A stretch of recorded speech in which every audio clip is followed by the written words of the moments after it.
When a single voice breaks through decades of silence, the entire world turns to listen. And when that voice belongs to Ibrahim Traoré, unshaken, unwavering, and unapologetically African, it's not just politics anymore, it's history. I am Ibrahim Traoré, and today I tear off your masks. You threaten my people, my country, and you call it diplomacy. But today we call it by its true name, domination. The room held its breath. Not just the chamber where he stood, but the world. An invisible tension blanketed the hall like smoke from a distant battlefield. It clung to the walls, to the air, to the silence. A stillness that didn't dare move. There, at the heart of the storm, stood a man who was no stranger to war. Ibrahim Traoré, the 36-year-old soldier turned statesman. Now president of Burkina Faso, clad in his military fatigues, he stood at the podium like it was a front line. His eyes, cold and resolute, didn't waver. His voice didn't crack. He wasn't just speaking to the African Union that day. He was speaking to the world. From Washington to Brussels, from London to Tel Aviv, global leaders tuned in. Some out of interest, others out of fear, all out of necessity. This, he said, pausing just long enough to let the gravity settle, is the last time I will repeat myself. The silence was total. No murmurs, no shifting chairs, no murmured translations, just absolute, reverent stillness. Behind him, the flag of Burkina Faso rippled gently, not from wind, but from the weight of what it symbolized. It was worn, frayed. At the edges, its colors faded, but it stood. And it stood proud. Then came the name, heavy, deliberate. Benjamin Netanyahu. The name echoed like thunder rolling over dry land. You have been warned before, Traoré continued. But now I offer you one final deadline. Thousands of kilometers away in Jerusalem, Netanyahu sat before a private screen, surrounded by his closest advisors. His face, normally a fortress of political calculation, had paled. His knuckles whitened as he gripped the table in front of him. No one in that room was sure what would come next. You see Africa as weak, Traoré pressed forward, his words slow, surgical. You see us as divided, as desperate, as disorganized. You mock our leaders, you ignore our voices. You play with our nations like toys on your chessboard. He leaned slightly forward, gaze sharpened like the tip of a blade. But the game is over. And that was the moment. Across TV screens, laptops, and phones, from university halls in Ghana to diplomatic missions in Paris, it became clear this was not a mere speech. This was a declaration. CNN broke its regular programming. The words splashed across the screen in bright red. Breaking: Traoré issues final deadline to Israel. Fox News scrambled to cut into coverage. Al Jazeera shifted mid-sentence even as reporters scrambled to get the feed. TikTok clips exploded with out-of-context sound bites. Twitter ignited. I give you 72 hours, Traoré said. Comply or face consequences this continent has never unleashed before. Behind him stood the silent ranks of African leadership ministers, generals, delegates. They didn't speak, they didn't shift. They were there not to advise, but to bear witness, because this wasn't about policy. It was about power. And the end of permission, Netanyahu's war room broke into murmurs. Someone leaned into his ear, voice low. Do we respond now? But Netanyahu didn't reply. He couldn't. He was still staring at the screen as Traoré stepped away from the podium, calm, silent, measured. He walked with purpose past his delegation.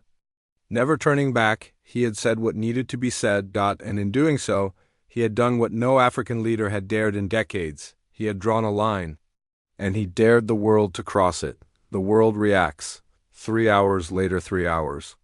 That's all it took. The internet exploded. The hashtag final deadline trended at #1 globally within minutes. In Nairobi, crowds spilled into the streets, waving Burkina Faso's red, green, and gold.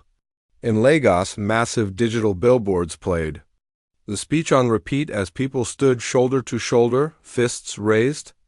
In Bamako, mothers raised photographs of sons lost to proxy wars, tears streaming down their cheeks. Traoré had spoken for them, for the forgotten, for the broken, for the erased. He hadn't just confronted Netanyahu.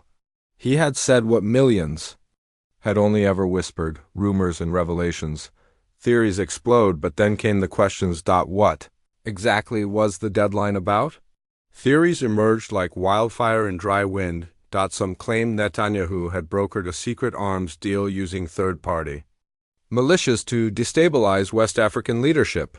Others swore Israel's surveillance networks were being deployed across the Sahel region without consent, tracking political dissent, mining data, identifying resource-rich zones. Then came the leak. An alleged voice recording, Netanyahu speaking in private, reportedly referring to Traore as a dangerous child playing president.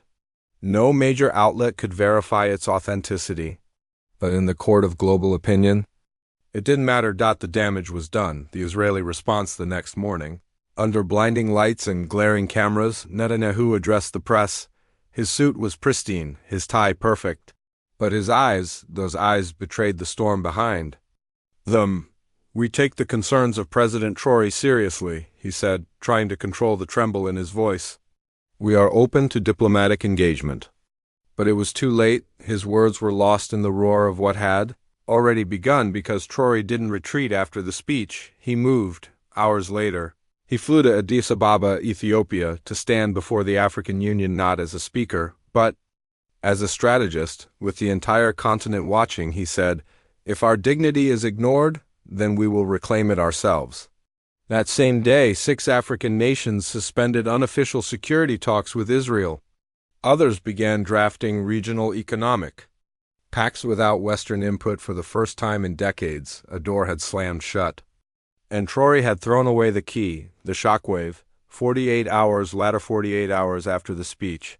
It happened. A private Israeli jet entered Burkina airspace. The pilot, citing urgent diplomatic reasons, requested landing clearance.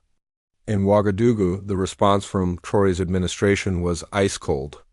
Burkina Faso does not recognize threats as guests. The aircraft was turned away. Netanyahu was no longer simply under pressure. He was isolated, not by the UN, not by economic sanctions, but by a man in a military uniform who had weaponized truth. The final clip, a message of unity as the final hours of the 72-hour deadline approached. Embassies across Africa and Europe braced for escalation. No one knew what form it would take. Retaliation? Cyber warfare? Sanctions?